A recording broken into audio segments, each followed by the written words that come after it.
여러분 안녕하십니까. 4월 30일 새벽이 됐습니다. 저는 책입니다. 4월 30일, 4월이 끝이죠. 한수산의 그 신춘문예 등단 작품 4월의 끝이 생각나는 날입니다. 이 단편 소설에는 당시 젊은이들의 알바인 이 과외 선생 자리에 면접을 간 남자 대학생이 인류대 여학생에게 밀리는 모습이 그려집니다. 호텔과 바이올린, 액센트가 어디 있는가 묻는 장면이 나오죠. 이 소설에는 사명과 가펑클의 노랫말도 등장합니다. 참 쓸쓸한 우리 시대의 자화상이었다고 할까요? 저는 그때부터 지금까지 사명과 가펑클의 노래들, 그 중에서도 사운드 오브 사일런스, 그리고 더 박스 이런 노래를 자주 듣습니다. 특히 더 박스는 이 청춘의 고뇌가 들어있는 노래입니다. 어제 이 두 개의 여론조사 결과가 눈길을 끌었습니다. 하나는 경기지사 후보들의 지지도를 물은 조사입니다.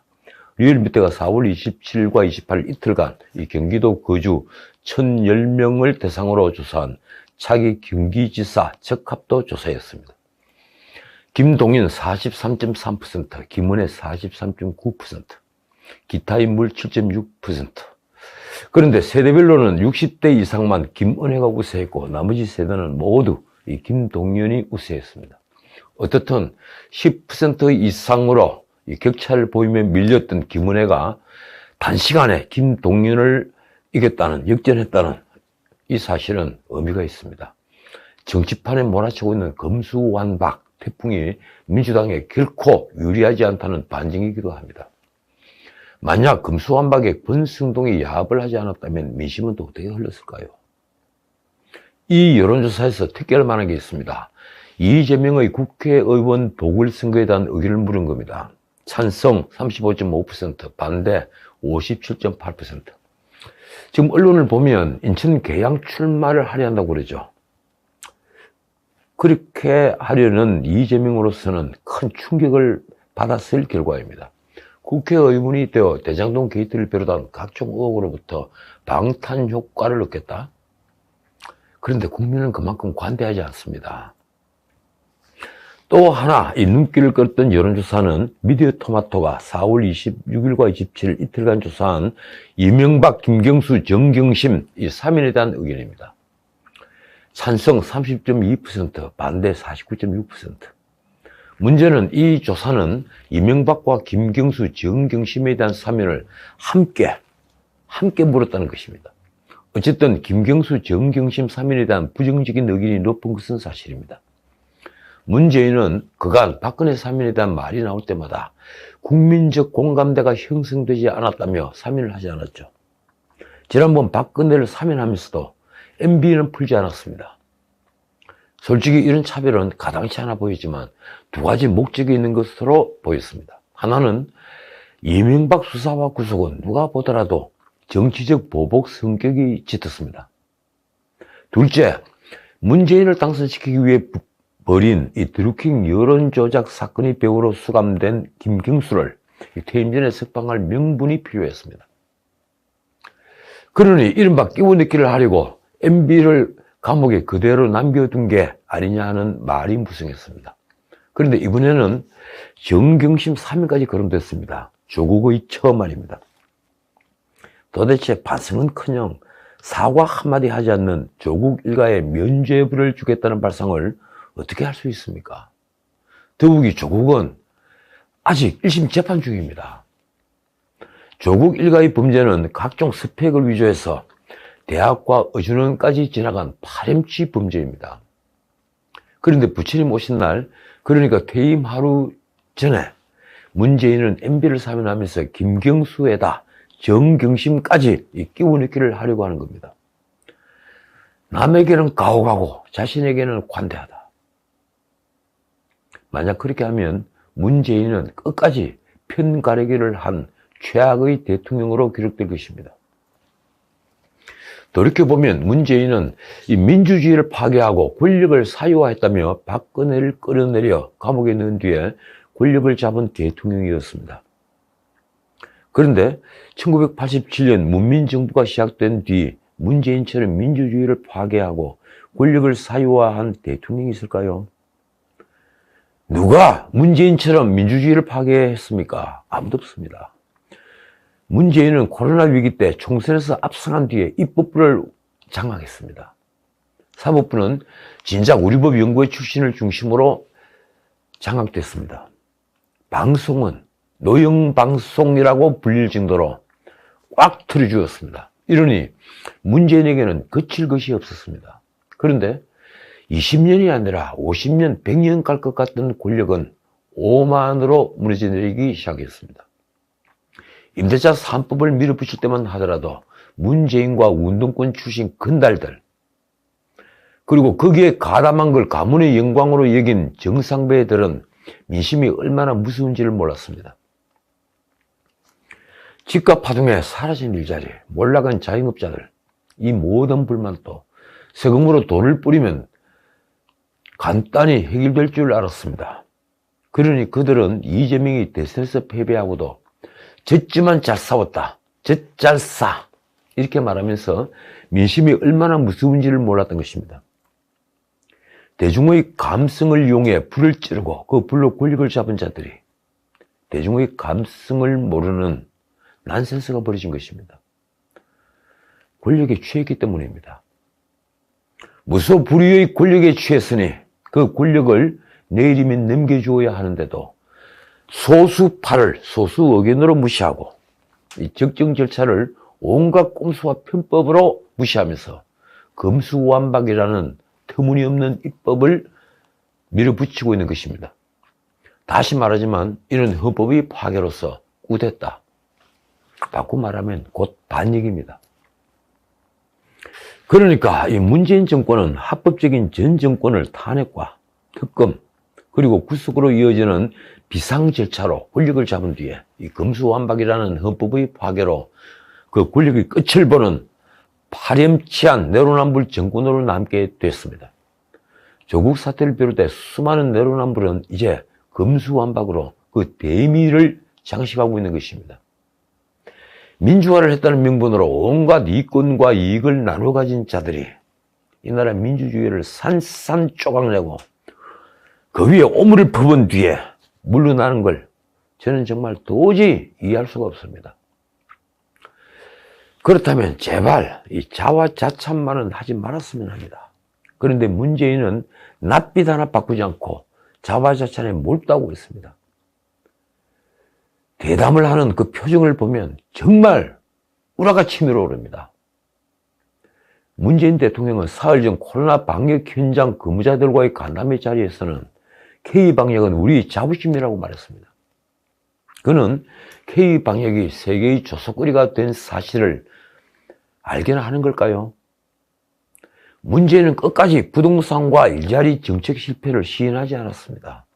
그가 25일 손석희 인터뷰에서 부동산 폭등에 대해 한 말은 그게 전 세계적 현상으로 우리는 상승폭이 가장 작은 편에 속한다는 변명입니다.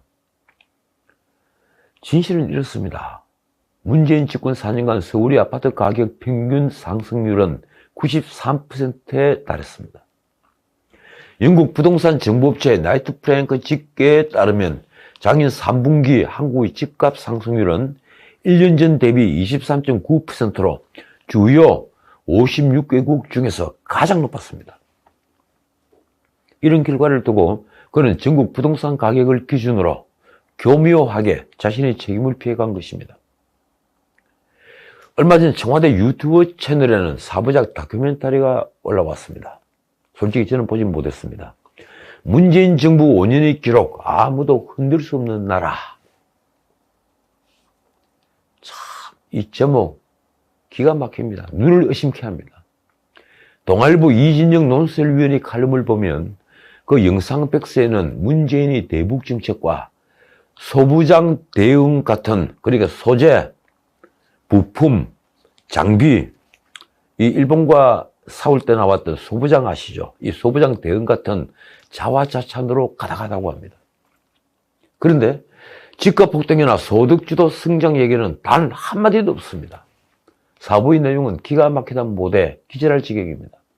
문재인은 성공의 기억들을 나열을 하면서 이 미국 회담에서 스포트라이트를 받고 싶은 마음을 내려놓고 북미 정상이 주인공이 되도록 세심하게 배려했고, 일본 수출 규제 위기가 오히려 성부처라는 놀라운 역발상을 했으며 안전에 관해서만큼은 99점도 용납하지 않았다고 했다 합니다. 기가 막히지 않습니까? 문재인 정권 아래 일어났던 수많은 사건 사고는 어떻게 된 겁니까? 결론은 이렇습니다. 문재인은 1분 1초도 허투루 서지 않았고 오케스트라의 화음을 낸 종합행정의 지휘자였으며 국민께 예의를 다한 대통령이었다. 정말 제 앞에 있으면요, 제가 무슨 짓을 할지 모르겠습니다. 이진영 논설위원이 글은 이렇게 끝납니다. 그들만의 대안적 세계에 살았던 이들이 5년간 나라를 이끌었다니 아찔하다. 다큐가 아니라 코믹 호러물이다. 문재인이 권력을 이양하는 지금 우리 경제는 문자 그대로 위기 상태입니다. 어떻게 보면 윤석열 당선인이 참 불쌍하기도 합니다. 원달러 환율은 1272원을 넘었다가 어제 1255원 90전으로 하락해서 마쳤습니다. 지난 7거리일 동안 치솟아 오를 때 기재부의 개입도 소용이 없었습니다. 홍남기 말이 먹게 될 리가 없죠.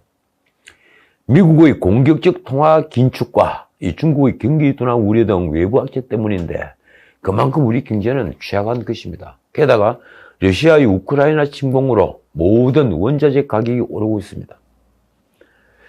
곡물 가격도 천정부지로 올라 80% 수입에 의존하는 우리 밥상 물가가 당장 치솟고 있습니다. 식량 무기화 시대입니다. 석유 가격이 배럴당 100달러를 넘나드는 것은 벌써 오래되었습니다. 세계는 지금 물가는 오르는데 소비는 안 되고 경기는 불황인 스태그플레이션 초입에 들어서고 있다는 공포에 사로잡혀 있습니다. 당장 코로나 이후 세계 경제 질서 재편을 맞아 전 세계적인 유동성 확대와 글로벌 공급 병목 현상에다 우크라이나 사태가 우리 경제에 엄청난 타격을 입히고 있는 것입니다. 문제는 이 상황에서 재정은 거의 파탄 지경이라 곳간에 쓸 돈도 없어 새 정부가 뭔가 일을 하려 해도 그게 쉽지 않다는 것입니다. 이런 상황에서 정권을 이양한다면 문재인은 물론이고 여당인 민주당도 자기 반성과 함께 겸손해야 합니다. 그런데 문재인은 자화자찬에 바쁘고 순장조 타협면은 우리 주인을 걸고 넘어지면 꽉 물어버리겠다고 왕왕대고 있으니 보는 국민이 얼마나 기가 차겠습니까? 이런 판에 민주당이 재살겠다며 검수완박에 목을 매는 건 정말 해서는 안 될 짓입니다. 그런다고 이미 뿌렸던 죄악의 씨앗이 없어지지 않습니다. 또 검수완박이 끝까지 통할 것 같지도 않습니다. 그게 헌법을 파괴하는 일인데다가 무엇보다도 대중이 고개를 끄덕여 줄 명분이 없기 때문입니다. 자신들이 범죄를 수사받지 않겠다고 검찰 수사권을 박탈하는 건 그 어떤 분치를 하더라도 그 자체로 다수의 폭력입니다. 그들의 배짱은 어디서 나오는 걸까요?